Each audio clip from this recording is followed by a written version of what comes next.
আজকে ভিডিওতে আপনাদেরকে দেখাবো শাহজালাল ইসলাম ব্যাংকে শাহজালাল যে ট্রাস্টপে অ্যাপসটি লঞ্চ করা হয়েছে সেই অ্যাপসের মাধ্যমে আপনারা আদার্স ব্যাংকে কীভাবে ফান্ড ট্রান্সফার করবেন সম্পূর্ণ প্রক্রিয়া।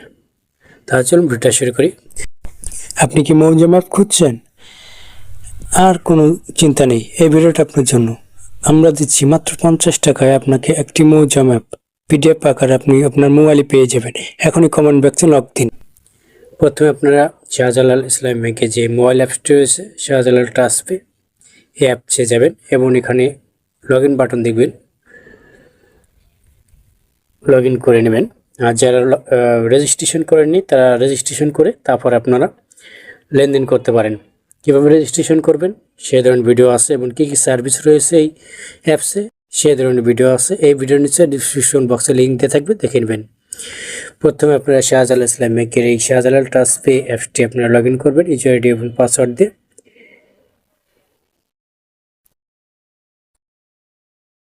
লগ ইন করার পর আপনাদেরকে মূল পেজে নিয়ে যাওয়া হবে। সেখানে আপনি ফার্স্টেই প্রথম অপশন দেখতে পারেন, ফান্ড ট্রান্সফার অপশন দেখতে পাচ্ছেন। এখানে ফান্ড ট্রান্সফার অপশন, এই ফান্ড ট্রান্সফার অপশন আপনি ক্লিক করবেন। এখান থেকে আপনি শাহজালাল ইসলাম ব্যাংকের একাধিক অ্যাকাউন্ট থাকলে সে অ্যাকাউন্টে টাকা পাঠাতে পারবেন এবং আদার্স কোনো অ্যাকাউন্ট থাকলে অন্য নামে অন্য কাউকে আপনি টাকা পাঠাতে পারবেন। তারপরে যে কোনো ব্যাংকে আদার্স ব্যাংক ট্রান্সফার অপশন দেখতে পাচ্ছেন দ্বিতীয়তে। এখানে 3টি অপশন আছে, BF10, NPSB, RTG। আপনি BF10 টাকা পাঠালে 1 থেকে 3 কর্মদিবস সময় লাগবে টাকাটা পৌঁছাইতে এবং NPSB-তে টাকা পাঠালে ইনস্ট্যান্ট টাকা যাবে, RTG-তে টাকা পাঠালে ইনস্ট্যান্ট টাকা যাবে। কিন্তু এখানে লিমিট বাড়াতে হবে, যেমন 1 লক্ষর নিচে RTG-তে টাকা পাঠাতে পারবেন না। এখানে আপনি BF10 অপশন আজকে দেখাবো বেনিফিশিয়ারি অ্যাড করে। আমি যেহেতু BF10 দেখাবো তাই BF10 অপশনটা সিলেক্ট করে দিচ্ছি। BF10 অপশনটা সিলেক্ট করার পর এখানে আপনাকে বেনিফিশিয়ারি অ্যাড যদি করা থাকে সে তাহলে ভালো, আর যদি না করা থাকে বেনিফিশিয়ারি অ্যাড করে নিতে হবে। কিভাবে করবেন? এখানে আপনি ফান্ড ট্রান্সফার দেখুন, এখানে সিলেক্ট অ্যাড বেনিফিশিয়ারি, এখানে অ্যাড অপশন দেখবেন ডান পাশে। এই অ্যাড অপশনে আপনি ক্লিক করবেন এবং এখানে আপনি যাকে টাকা পাঠাবেন তার অ্যাকাউন্ট নম্বরটা নিয়ে নেবেন তার কাছ থেকে। তার অ্যাকাউন্ট নম্বরটা, সম্পূর্ণ অ্যাকাউন্ট নম্বরটা দিয়ে দেবেন এখানে বসিয়ে এবং এখানে তার নামটা দেবেন, যার নামে অ্যাকাউন্ট তার নামটা দিয়ে দেবেন এবং সিলেক্ট ব্যাংক, এখান থেকে আপনি একাধিক ব্যাংক দেখতে পারবেন। তার আপনি যাকে টাকা পাঠাবেন তার ব্যাংকটা কোন ব্যাংক অ্যাকাউন্ট সেটা এখান থেকে দিয়ে দেবেন বেসে। তারপর আপনি কোন ব্রাঞ্চ, সেজন্য ব্রাঞ্চ এখান থেকে আপনি যে কোনো একটা ব্রাঞ্চ আপনি সিলেক্ট করে দিতে পারেন। তার যে ব্রাঞ্চ অ্যাকাউন্ট সেই ব্রাঞ্চটা সিলেক্ট করে দেবেন এবং পরবর্তীতে আপনি দেখতে পারবেন রাউটের নাম্বারটা এসে গেছে। এই রাউটের নাম্বারটা কপি করে রাখতে পারেন বা স্ক্রিনশট দিয়ে রাখতে পারেন ভবিষ্যতের জন্য। এবং সেভ অ্যাজ নাম, এখানে আপনি তার নামটা দিয়ে দেবেন, যার নামে ব্যাংক অ্যাকাউন্টটা তার নামটা সম্পূর্ণ দিয়ে দেবেন। অথবা আপনি কোন পারপাসে টাকাটা পাঠাতে চান, আপনি ফ্যামিলি, বিজনেস বা নিজ যে কোনো কিছুতে আপনি নিজের হলে মাই সেলফ দিবেন, ফ্যামিলি হলে ফ্যামিলি দিবেন, বিজনেস হলে বিজনেস দিয়ে দেবেন বা অন্যান্য তথ্য হলে আদার্স দিয়ে দেবেন। সকল ডিটেলস দেওয়া হয়ে গেলে আপনি এখানে ওটিপি চ্যানেল সেট আপ করে দেবেন। আপনি ওটিপি ইমেল এবং SMS মোবাইলে দুইটার মাধ্যমে নিতে পারবেন। পরবর্তীতে আপনি এখানে রিকোয়েস্ট ওটিপি দেখতে পাচ্ছেন, এই রিকোয়েস্ট ওটিপিতে আপনি ক্লিক করে দেবেন।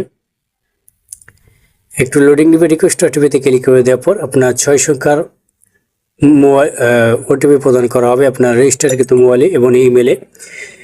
সেই 6 সংখ্যার ওটিপিটা আপনি এখানে বসিয়ে দিয়ে সাবমিট যে বাটনটা দেখতে পাচ্ছেন সাবমিট ওটিপি, এই সাবমিট ওটিপি অপশনে ক্লিক করে দেবেন। এই অপশনে ক্লিক করে দিলে আপনার বেনিফিশিয়ারি অ্যাড সাকসেসফুল দেখাচ্ছে, দেখুন। ওকে বাটনে ক্লিক করবেন।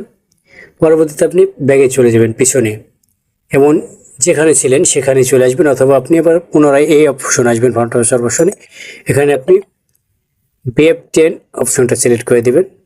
তারপর এখানে সিলেক্ট অ্যাকাউন্টের জায়গায় আপনার অ্যাকাউন্টটা সিলেক্ট করে দেবেন এবং সিলেক্ট বেনিফিশিয়ারি অ্যাকাউন্টটা যেখানে, এখানে আপনি যে অ্যাকাউন্টটা অ্যাড করছেন এই মাত্র বেনিফিশিয়ারি অ্যাড করছেন সেই অ্যাকাউন্টটা এখান থেকে সিলেক্ট করে দেবেন তারপর দেখতে পারবেন যে আপনার অ্যাকাউন্টে সকল তথ্য এখানে চলে এসেছে এবং অ্যামাউন্টটা দিতে বলছে, আপনি কত টাকা পাঠাতে পারবেন কমপক্ষে। এই চেক লিমিট অপশন থেকে আপনি দেখে নিতে পারবেন, এখানে লিমিট দেওয়া আছে আপনার কত টাকা ডেইলি পাঠাতে পারবেন এবং আদার্স ব্যাংকে EFT-এর মাধ্যমে সর্বনিম্ন কত টাকা, সর্বোচ্চ কত টাকা সবই দেওয়া আছে। এখানে কয়টা টাকা ট্রানজাকশন করতে পারবেন ডেইলি। এখানে আপনি টাকার পরিমাণটা দিয়ে নিচের দিকে চলে যাবেন, রিমার্ক অপশন দেখবেন, এখানে পারপাস কিছু লিখে দেবেন, যে কোনো আমি বলছিলাম যে যাকে টাকা পাঠাবেন তার সাথে কী কারণে টাকাটা পাঠাবেন সে কিছু লিখে দিয়ে ওটিপি চ্যানেল সেট করে রিকোয়েস্ট ওটিপি অপশনে ক্লিক করে দেবেন। রিকোয়েস্ট ওটিপি অপশনে ক্লিক করে দিলে আপনার রেজিস্টারকৃত মোবাইল নম্বরে ওটিপি প্রদান করা হবে। সেই ওটিপিটা ভেরিফাই সাকসেসফুল হলে কনফার্ম এভাবে টাকা চলে যাবে তার অ্যাকাউন্টে। তো বন্ধুরা, এভাবে খুব সহজে আপনি আপনার অ্যাকাউন্টে বেনিফিশিয়ারি অ্যাড করতে পারবেন এবং ফান্ড ট্রান্সফার করতে পারবেন। তো বন্ধুরা, ভিডিওটা দেখে যদি একটু উপকার হয়ে থাকে বা আপনার ভালো লেগে থাকে, ভিডিও নিচে লাইক বাটন দেখবেন, লাইক করে দেবেন, কমেন্টের মতামত জানাবেন এবং সাবস্ক্রাইব বাটন ক্লিক করে bell button all notification on করে দেবেন। যেমন টিকটক বা ফেসবুক থেকে ভিডিওটা দেখে থাকলে ফলো বাটন অন করতে ভুলবেন না। তো বন্ধুরা, ভিডিওটা দেখার জন্য ধন্যবাদ। আল্লাহ হাফেজ।